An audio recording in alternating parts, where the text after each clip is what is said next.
নমস্কাৰ, মই সাংবাদিক পংকজে আপোনালোক সকলোকে পুনৰবাৰ মোৰ ইউটিউব চেনেল তথা ফেচবুক পেজ পংকজ লিমকালাৰ অন্তৰ্গতৰে স্বাগতম জনাই লৈ আনিছোঁ 17 নম্বৰ ৰাষ্ট্ৰীয় ঘাইপথত কিছু সময় পূৰ্বে সংঘটিত হোৱা এটা ভয়ংকৰ পথ দুৰ্ঘটনাৰ খবৰ। যি ভয়ংকৰ পথ দুৰ্ঘটনাত এগৰাকী যুৱক থিতে নিহত হৈছে। গতিকে চাই থাকক সম্পূৰ্ণ ভিডিঅ'টো।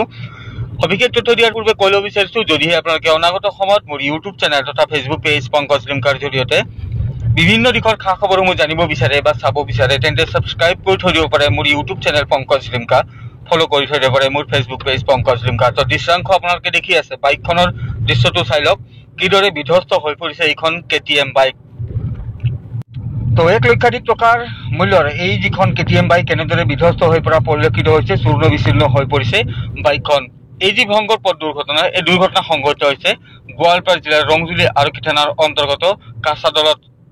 ইতিমধ্যে আপোনালোকে সকলোৱে জানে যে এটা বৃহৎ কালী মন্দিৰ আছে, আৰু এই কালী মন্দিৰ ওচৰতে সংঘটিত হৈছে কিছু সময় পূৰ্বে এই ভয়ংকৰ পথ দুৰ্ঘটনাটি, যাৰ পৰিপ্ৰেক্ষিতত বাইকখনৰ যিগৰাকী আৰোহী আছিল, সেই চালকজন আছিল, সেই চালকজন থিতাতে নিহত হৈছে। পুনৰবাৰ জনাইছোঁ, এই ভয়ংকৰ পথ দুৰ্ঘটনাত বাইকখনৰ যিগৰাকী চালক আছিল, সেই চালকজন থিতাতে নিহত হৈছে। নিহত যুৱকজনৰ নাম জাহ্নু ৰাভা বুলি জানিব পৰা গৈছে। পুনৰবাৰ জনাইছোঁ, যিগৰাকী বাইক চালক এই ভয়ংকৰ পথ দুৰ্ঘটনাত থিতাতে নিহত হৈছে, যুৱকজনৰ নাম জাহ্নু ৰাভা বুলি জানিব পৰা গৈছে। আৰু যুৱকজনৰ যি ঘৰ সেয়া দৰংগিৰিতে হয় বুলি জনাইছে স্থানীয় লোকসকলে। তো স্ক্ৰীণত আপোনালোকে প্ৰত্যক্ষ কৰিছে দৃশ্যাংশ, আৰু কিছু সময় পূৰ্বে এনেদৰে দেখিবলৈ পোৱা গ'ল ৰংজুলি আৰক্ষী থানাৰ অন্তৰ্গত কাছাদলত এখন মিনি ট্ৰাক, স্ক্ৰীণত প্ৰত্যক্ষ কৰি থকা এখন মিনি ট্ৰাক আৰু সেই বাইকখনৰ মুখামুখি সংঘৰ্ষ হৈছে, যাৰ পৰিপ্ৰেক্ষিততে এই ভয়ংকৰ পথ দুৰ্ঘটনাটি সংঘটিত হয়। আৰু কাছাদলত যি কালী মন্দিৰ আছে, সেই কালী মন্দিৰৰ সমীপতে ভয়ংকৰ পথ দুৰ্ঘটনাটি সংঘটিত হৈছে। পথ দুৰ্ঘটনা সংঘটিত হোৱাৰ পিছতে দেখিবলৈ পোৱা গ'ল যিখন মিনি ট্ৰাক আছিল, সেই মিনি ট্ৰাকখন এনেদৰে পথৰ ওপৰতে লুটি বাগৰ খাই পৰে এইখন বাইক, আৰু এই বাইকখন আৰু সেই মিনি ট্ৰাকখন মুখামুখি সংঘৰ্ষ হয়। আৰু ইয়াৰ পৰিপ্ৰেক্ষিততে বাইকখনৰ যিগৰাকী চালক, সেই চালকজন থিতাতে নিহত হৈছে। নিহত যুৱকজনৰ নাম জাহ্নু ৰাভা।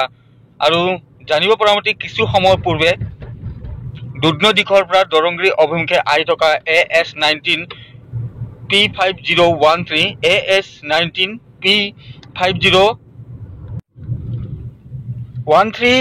নম্বৰৰ যিখন KTM বাইক, সেই KTM বাইকখনৰ সৈতে গোৱালপাৰা অভিমুখে গৈ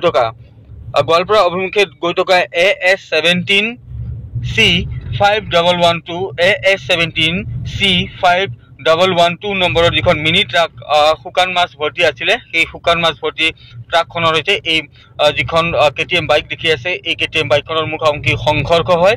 আৰু সংঘৰ্ষ হোৱাৰ পিছতে যিখন মিনি ট্ৰাক আছিল, সেই মিনি ট্ৰাকখন নিয়ন্ত্ৰণ হেৰুৱাই পথৰ ওপৰতে বাগৰি পৰে।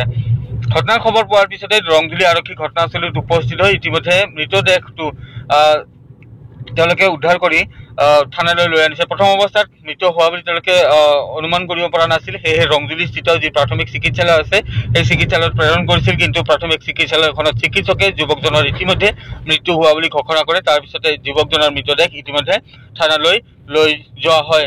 আৰু ঘটনাস্থলীত উপস্থিত হৈ আৰক্ষীয়ে ইতিমধ্যে দুয়োখন বাহন, বাইক আৰু যিখন ট্ৰাক আছে, সেই ট্ৰাকখন উদ্ধাৰ কৰি থানালৈ লৈ অনা পৰিলক্ষিত হৈছে।